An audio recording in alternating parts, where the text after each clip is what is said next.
इस पिक्चर की कहानी जोहान नाम के आदमी के ऊपर आधारित है, जो इतना ज़्यादा आकर्षक है कि उसके साथ सिटी की सारी लेडीज अपनी बजवाने के लिए रेडी रहती हैं। क्या जोहान उनकी चुल को शांत कर पाता है या नहीं, इस एक्सप्लेन में देखने वाले हैं। इस फिल्म का नाम you don't miss with Zohan है, जो 2008 में आई थी। कहानी की शुरुआत में हम जोहान को देखते हैं, जो हमारी मूवी का हीरो है। हम देखते हैं जोहान बीच के किनारे लड़कियों को इम्प्रेस करने की कोशिश कर रहा होता है, ताकि लड़कियों को इम्प्रेस करके रात को उन्हें बजा सके। तभी वहाँ पर चॉपर में आर्मी सोल्जर आते हैं और जोहान को कहते हैं, चल बावली गाना हमारे साथ, तुझे मेजर घटिया ने बुलाया। दरअसल जोहान एक सोल्जर जो इस बीच पर छुट्टियां बिताने आया है। जोहान अपनी गान को हिला हिला कर डांस करते हुए चला जाता है। इसके बाद जोहान को आर्मी कैंप में खतरनाक आतंकवादी पप्पू भोसड़ीवाले के बारे में बताया जाता है। जोहान पूछता है, ये बावली गान भागा कैसे? 3 महीने पहले ही तो मैं इसे पिछवाड़े से घसीटते हुए यहाँ पर लाया था। इस पर मेजर घटिया उसे कहता है, सुन भोसड़ी वाले, हमें पप्पू फेटअप को रिहा करना पड़ा ताकि वो हमारे दोस्त चोमू ऑफिसर को छोड़ दे। अब जोहान को बावली गान पप्पू भोसड़ी वाले की लोकेशन दी जाती है ताकि वो बावली गान को दोबारा पकड़ सके। उसी रात जोहान को हम देखते हैं अपने घोड़े मतलब अपनी गन्स को साफ कर रहा होता है, जिसके बाद वो किताब में बहुत सारे लाल पीले कुत्ते की पूंछ जैसे हेयर स्टाइल की फोटो को देखकर कैंची चलाने की प्रैक्टिस करता है, जिससे हम जान पाते हैं इसे नाई बनना है, वो भी लड़कियों का। मतलब ये लड़कियों की बजाने के साथ उनके बाल भी काटना चाहता है। इसके बाद देखते हैं जोहान अपने पेरेंट्स को खाना खाते हुए बोलता है, सुनो पावलो, मैं आर्मी छोड़कर नाई बनना चाहता हूँ। मेरा बचपन से सपना है मैं लड़कियों के नागिन जैसे लहराते बाल काटूं। अब यह सुनते ही उसके पेरेंट्स पागलों की तरह पेट पकड़ कर हंसने लगते हैं। इसके बाद अगले सुबह जोहान पप्पू भोसड़ी वाले को पकड़ने के लिए निकल जाता है। बंदरों की तरह दीवारों पर कूदते हुए पप्पू भोसड़ी वाले के लिए वो के किले में घुस जाता है और उसके आदमी को पेलने लगता है। जोहान इतना फास्ट था कि पप्पू भोसड़ी वाले का कोई भी आदमी इसके सामने नहीं टिकता। सभी आदमी का गेम बजाने के बाद जोहान पप्पू भोसड़ी के पास पहुंचता है, जो चमगादड़ की तरह छत से उल्टा लटका हुआ था। पप्पू भोसड़ी वाला बोलता है कि कोई भी मुझे पकड़ नहीं सकता क्योंकि मैं भाग रहा हूँ। ये बोल के वो भोसड़ी वाला वहाँ से भाग जाता है।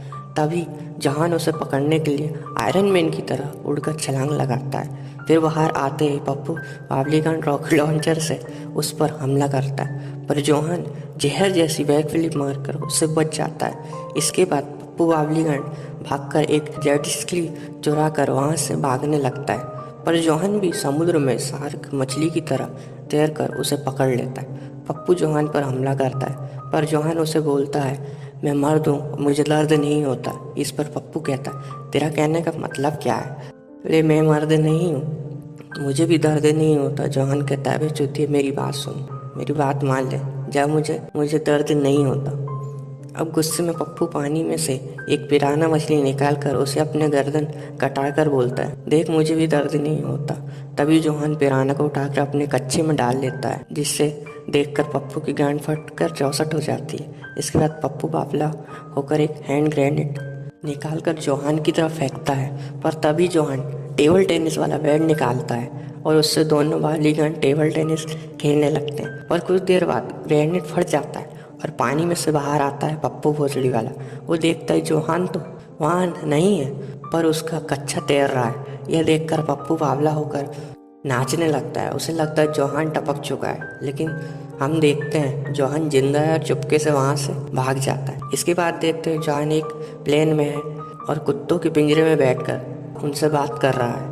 वो उन्हें बोलता है, मैं चाहता पप्पू भोसड़ी वाले को पकड़ सकता था, लेकिन वो फिर भाग जाता। वो कहता है कि मैं अपने देश से बहुत प्यार करता हूँ, पर यह लड़ाई ख़त्म ही नहीं हो रही, इसलिए मैंने अपनी झूठी मौत का नाटक किया। इसके बाद वो अपनी बुक से हेयर स्टाइल देखकर बाल और दाढ़ी काट लेता है। फिर कुछ देर बाद उसका लैंड हो जाता है और जोहान न्यूयॉर्क पहुंच जाता है। वो वहां पहुंचकर शहर के सबसे बड़े सैलून के बाहर जाकर सोचता है उसे यहाँ जॉब आसानी से मिल जाएगी। इसके बाद वो अपनी जूते जैसे मुंह पर फेयर नरम लबी लगाकर सैलून में जाकर कहता है, सुन रे चल छबीले, मुझे यहाँ जॉब चाहिए। यह सुनते ही वहाँ की सभी लड़कियाँ अपने कोयले से घिसकर चमकादड़ दिखाकर हंसने लगती है और रिसेप्शनिस्ट बोलती है, निकल पे भोसड़ी वाले, तुझे न मिलने की यहाँ कोई जॉब वाब। अब यह सुनते ही चौहान अपनी गांड को हिला हिलाकर ठुमके लगाते हुए वहाँ से बाहर चला जाता है। चौहान बावली गांड को भी पता था उसे यहाँ जॉब नहीं मिलने वाली। अब वो आवारा कुत्तों की तरह यूं ही सड़कों पर घूम रहा था, पर तभी वो देखता है सड़क पर कार वाला और साइकिल वाला झगड़ रहे हैं, क्योंकि साइकिल वाले की वजह से कार की टक्कर ट्रक से हो गई थी। चौहान कार वाले कुत्ते की तरह मारने के बाद उसे फोल्ड करके छोड़ देता है। अब ये देखकर साइकिल वाला आदमी,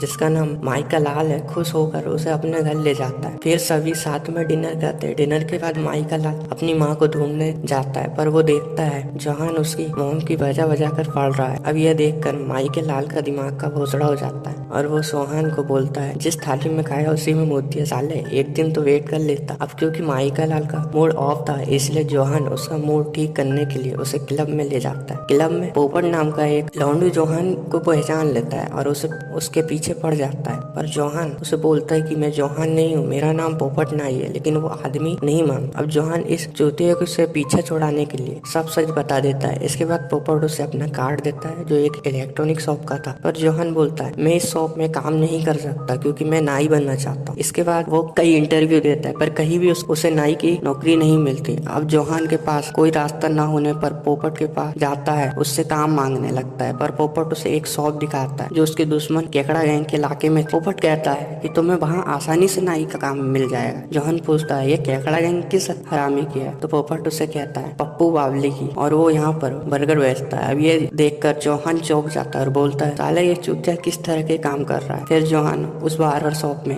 काम मांगने चाहता है, पर वो उस शॉप की ओनर मुन्नी बदनाम से मिलता है, जिससे पूछती है, क्या तुमने पहले किसी के बाल काटे हैं? जिस पर चौहान बताता है, हाँ मैंने खुद के और 2 कुत्तों के बाल काटे हैं ना। अब मुन्नी उसे काम पर रखने को मना कर देती है, पर चौहान उसके पैर पकड़ने लगता है, जिससे मुन्नी उसे झाड़ू लगाने के काम पर रख लेती है। फिर अगले दिन से वो अपना काम करता है और वो इतना तेज था कि एक भी बाल को नीचे नहीं गिरने देता था। अब कुछ दिनों तक ये सिलसिला ऐसे ही चलता रहा और एक दिन सैलून की एक लड़की काम छोड़ देती है। अब यह सुनते ही चौहान खुशी से नाचने लगता है और मुन्नी को बोलता है, मैं उस लड़की का काम करने को तैयार हूँ। अब पहले तो मुन्नी नहीं मानती, पर बाद में मान जाती है और उसे एक बुढ़िया के बाल काटने को बोलती है। अब चौहान खुश होकर अपने छोटे घोड़े को बुढ़िया के सामने हिलाने लगता है। फिर वो उस बुढ़िया के बालों को धोता है, जिसके असर से उस बुढ़िया को अपनी बेजवानी की चुल होती है और चौहान उसके बाल काटने के बाद उसकी बचा देता है। बुढ़िया की चीजें सुनने के बाद बाहर बैठी 2 बुढ़ियां अपनी बारी के लिए बहुत ही ज्यादा तड़पने लगती है। इसके बाद वो दोनों अपने कमरे से बाहर निकलते हैं, जहाँ वो बुढ़िया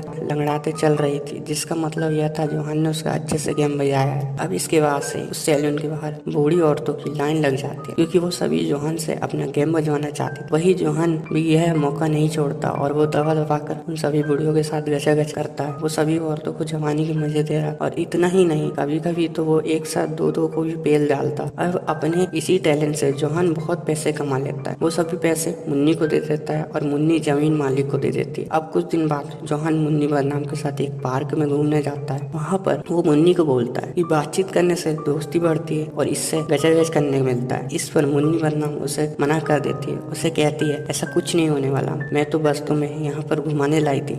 इसके बाद उसका पप्पू खड़ा ही नहीं होता। फिर अगले दिन दुकान पर किराया लेने 2 आदमी आते हैं और मुन्नी बदनाम उसे पैसों की गड्डी देकर बोलती है कि तुम लोग हमें यहाँ से निकाल नहीं सकते, अपना किराया लो और यहाँ से निकल जाओ। दरअसल ये दोनों आदमी जिस चोमू बिल्डर के लिए काम करते थे, वो बिल्डर इस शॉप को हटाकर यहाँ पर मॉल बनवाना चाहता था। इसके बाद चौहान कहता है, सब कुछ ठीक हो गया है, मेरा सोया हुआ पप्पू फिर से जाग गया है, शायद तुम ही वो हो जिससे मेरे पप्पू को प्यार हो गया है। पर इस पर मुन्नी बोलती है, मैं जानती हूँ तुम्हें मुझसे प्यार हो गया है, इसके लिए थैंक यू। इसके बाद वो वहाँ से चला जाता है। फिर अगले दिन हम उसी चोमू बिल्डर को देखते हैं जो मुन्नी बदनाम की दुकान को खाली कराने के लिए कुछ किराए के गांडों को हायर करता है। वही दूसरी तरफ पप्पू भोसड़ी को भी अपने बड़े हुए खबरी से पता चलता है कि चौहान जिंदा है और यहाँ ही है। इसके बाद चौहान मुन्नी को अपना सच बता देता है कि वो एक सोल्जर है, पर मुन्नी को सोल्जर पसंद नहीं थे, इसलिए वो चौहान को यहाँ से जाने के लिए बोलती है। चौहान उसे समझाने की कोशिश करता है, पर वो नहीं मानती, तो निराश होकर चौहान वहाँ से चला जाता है। इसके बाद जोहान पप्पू बावले के पास जाता है। फिर वो लड़कियों की तरह लड़ने ही वाले होते हैं, तभी जोहान को माइके लाल का कॉल आता है और वो बताता है कि कुछ भड़वों ने दुकान पर आग लगा दी है। अब यह सुनते ही पप्पू और जोहान दोनों ही वहाँ पर पहुँच जाते हैं, पर चूतिया पप्पू बावलीगढ़ बिना किसी मदद के आग को बुझाने के लिए अकेला ही अंदर चला जाता है। तभी वहाँ पर जोहान आता है और वो एक रेस्टोरेंट से चटनी की टंकी लाकर चटनी को छिड़क कर आग को बुझा देता है। इसके बाद पप्पू बावलीगढ़ बाहर आता है और वो जोहान से पूछता है कि तुमने मेरी मदद क्यों की। पर इस पर जोहान बोलता है कि मैं इस लड़ाई से अब थक चुका हूँ और अब लड़ाई बंद कर दिया हूँ। फिर पप्पू बावलीगढ़ उसे मारने लगता है, पर जोहान कुछ नहीं बोलता। फिर मुन्नी वहाँ आकर बोलती वो लड़ना नहीं चाहता। अब पप्पू भोसड़ी उसे देखकर बोलता है कि बहन तुम यहाँ क्या कर रही हो। इस पर मुन्नी उसे बोलती है कि मैं जोहान से प्यार करती हूँ। जब अब सभी यह सुनकर शौक हो जाते हैं कि मुन्नी पप्पू बावली की बहन है। इसके बाद वो लोग देखते हैं कुछ भड़वे दुकानों को जला रहे हैं और यह सब उस बिल्डर के हायर भड़वे थे। इसके बाद जोहान और पप्पू बावली भड़वों की गांड तोड़ देता है और सभी न्यूज वाले को बताते हैं यहाँ दंगे बिल्डर वैनचोद ने करवाए हैं। फिर बिल्डर को पुलिस अरेस्ट कर लेती। फिल्म के लास्ट में दुकानों की जगह बड़े मॉल बना दिए गए। यहाँ पर पप्पू बावलीगढ़ ने जूते की दुकान खोली है जो उसका सपना था। दूसरी तरफ मुन्नी की दुकान भी बड़ी हो गई थी, जहाँ दोनों लोगों के बाल काटा करते हैं। दोस्तों अगर आपको एक्सप्लेनेशन पसंद आया तो चैनल को लाइक करिए और सब्सक्राइब करिए और बेल नोटिफिकेशन ऑन करिए ताकि हमारी आने वाली अगली वीडियो आप तक सबसे पहले पहुंच सके।